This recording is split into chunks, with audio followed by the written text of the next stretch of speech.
Hi, y'all. It's me, Artie. Today, I want to talk about the big news that's been going on for a while now: impeachment. By now, most people know that the U.S. House of Representatives has launched an impeachment investigation inquiry against U.S. President Donald Trump. In case you don't know what an impeachment is, it means to forcibly remove an elected official from office. In U.S. history, the House of Representatives has only voted twice to impeach two presidents, Andrew Johnson and Bill Clinton. However, neither man was actually removed from office. President Richard Nixon resigned before the House took an impeachment vote against him. It's really hard on everyone to forcibly remove a person from office. If the person is in a very high position, such as a judge or president, that person's actions and decisions affect many people. So it is important that he or she acts with integrity and the best interests of the people at heart. This is why King Solomon asked God for wisdom. In 1 Kings chapter 3, in verse 9, he says this is Solomon. Therefore, give to your servant an understanding heart to judge your people, that I may discern between good and evil. For who is able to judge this great people of yours? Actually, the Bible shows us where God has dealt with leaders who didn't live up to the standards of leadership that he wanted. One of the most notable kings in the Bible who fell into this category is King Saul. He was chosen by God to be the first king of Israel. The truth is that even his kingship was caused by Israel's rebellion against God. Prior to the kings, Israel was ruled by judges who ruled as God commanded.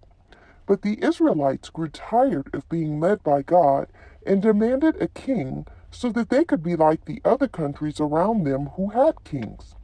The request for a king displeased God because he knew Israel was rejecting him by doing so. However, God decided to give the Israelites the king they demanded, but he let them know in no uncertain terms what would happen to them under a human king's rulership. Be careful what you ask for, you might just get it. The prophet Samuel spoke the words of God to the people to let them know exactly what they had in store for them under a king's rule. In 1 Samuel chapter 8 verses 10 through 17, Samuel tells the people this: This will be the behavior of the king who will reign over you. He will take your sons and appoint them for his own chariots and to be his horsemen, and some will run before his chariots. He will appoint captains over his thousands and captains over his fifties, will set some to plow his ground and reap his harvest, and some to make his weapons of war and equipment for his chariots. He will take your daughters to be perfumers, cooks, and bakers, and he will take the best of your field, your vineyards, and your olive groves, and give them to his servants and to his officers. And he will take your male servants, your female servants, your finest young men, and your donkeys, and put them to his work. He will take a tenth of your sheep, and you will be his servants. God made it clear that it would cost them dearly to have a human king instead of being ruled by him. He let them know that instead of serving him, they would have to serve the king, and then they would serve him, but they'd have to serve the king as well.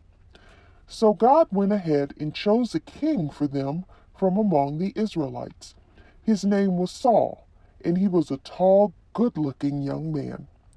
1 Samuel chapter 9 verses 15 through 17 says this: Now the Lord had told Samuel, that was the prophet, in his ear the day before Saul came, saying, Tomorrow, about this time, I will send you a man from the land of Benjamin, and you shall anoint him commander over my people Israel, that he may save my people from the hand of the Philistines.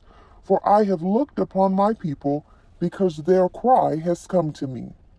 So when Samuel saw Saul, the Lord said to him, There he is, the man of whom I spoke to you. This one shall reign over my people." So we see here that God specifically chose Saul to be king to save the Israelites from the Philistines and anointed him to do it. However, over time, Saul decided to follow his own plan and became disobedient to God. God ordered Saul to destroy the country of Amalek, all of its belongings and all of its citizens. But Saul spared King Agag's life and kept the best of Amalek's possessions as a reward.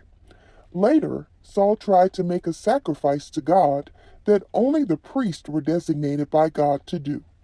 These acts of disobedience angered God so much that he decided to remove Saul as king. In fact, he told the prophet Samuel in 1 Kings chapter 15 verse 11, "I greatly regret that I have set up Saul as king, for he has turned back from following me and has not performed my commandments." Later, God sent Samuel to anoint, which that word anoint means cover with oil as a sign of God's Spirit. So God sent Samuel to anoint David to be Saul's replacement as king of Israel. David's route to the throne was not easy. He spent many days and had many close calls in running from Saul, who knew that God had chosen David to replace him. In fact, David spent a total of 12 years running away from Saul. But eventually, David was able to become king of Israel, just as God had decided. So just remember, no matter what we see and hear, God is in charge of all rulers, kings, and kingdoms. So pray for his will to be done in regards to our rulers and leaders. Peace out, y'all. Bye. Hi, it's me, Chantilly. Did you hit that subscribe button yet? Be sure to click it so that you don't miss a single video that Artie and I put out. We want you to stay informed and on top of things. Love you. Take care. Bye-bye.